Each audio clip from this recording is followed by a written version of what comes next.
Here we are, right into phase 2 of the Marvel Cinematic Universe, where we've all been introduced to our main Avengers heroes, and the world is now aware of the Marvel Universe. Aside from having characters have their limbs chopped off as a reference to Empire Strikes Back, phase 2 saw Marvel telling some more character-centric stories and some darker stories for our heroes, while still maintaining the aspect of fun that we all know of the Marvel films. Sometimes it worked, sometimes it didn't. Shane Black's Iron Man 3 is an interesting one. I think most would agree it's a great Shane Black film, as it has his signature humor and traits like being set at Christmas time, while also offering some fun action and deeper character moments. But at the same time, many Marvel fans consider it a poor Marvel film, mainly due to the twist involving Iron Man's arch nemesis, the Mandarin. Marvel ended up retreading and releasing a one-shot that kind of hinted that the real Mandarin was still out there, to potentially one day set up an Iron Man 4, but we haven't really seen that yet. This film feels very different from the first two Iron Man films, which, apart from the obvious where it's directed by Shane Black instead of Jon Favreau this time, who does still show up as Happy Hogan in the film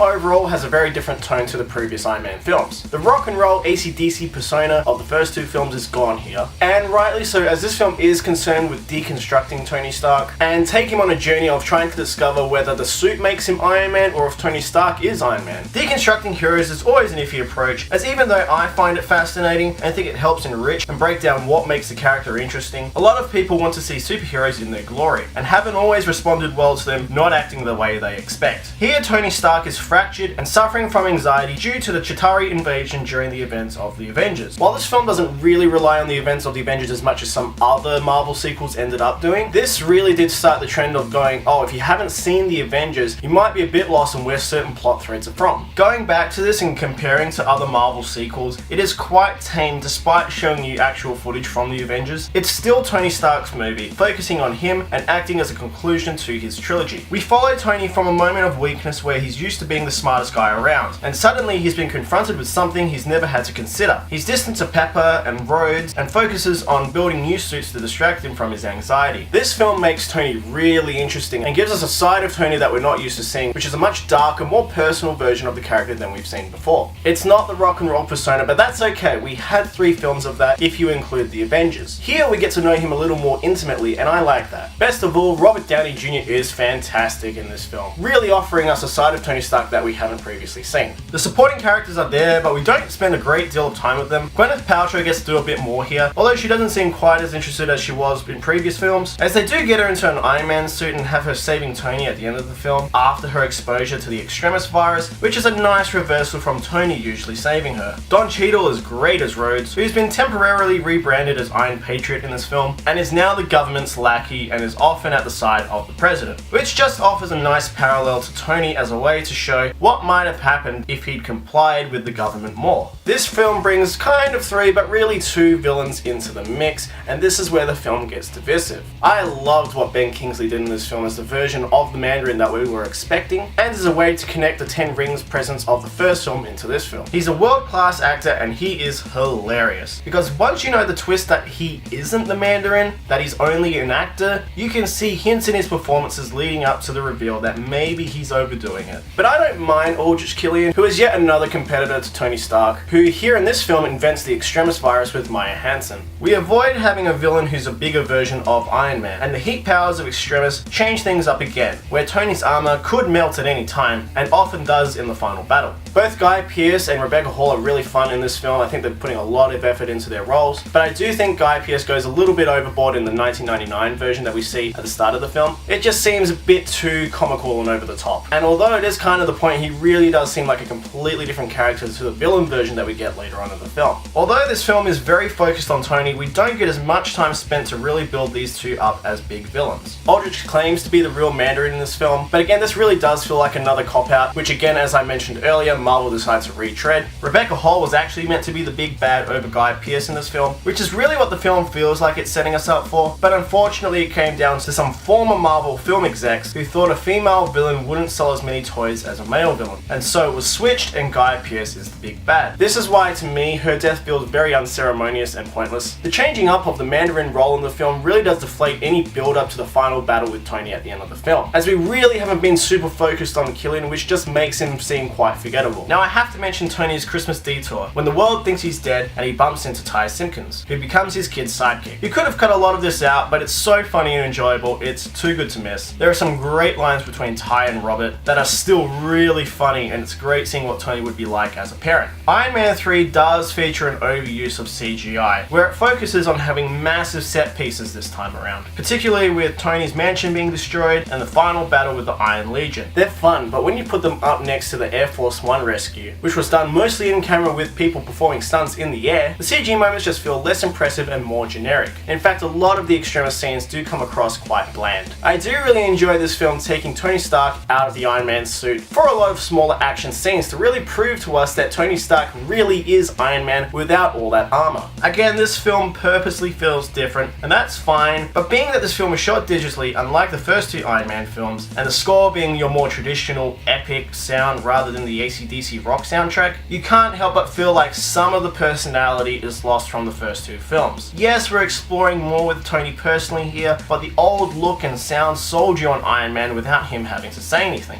I don't dislike this film as much as other Marvel fans do. It definitely has its issues and does feel a little redundant now thanks to the one-shot and the post-credit scene, but thanks to a lot of effort spent deconstructing Tony Stark and working on his characterization, it definitely ends up being the deepest of the three Iron Man films. Plus, Happy's obsession with Downton Abbey and those 60s credits really help with the ride as well. Iron Man 3 gets a 7 out of 10 from me. Guys, I hope you like this review. There'll be more Marvel reviews leading up to the release of Avengers Infinity War, so stay tuned for Thor: The Dark World. So stay right here for your mono fix. Bye guys.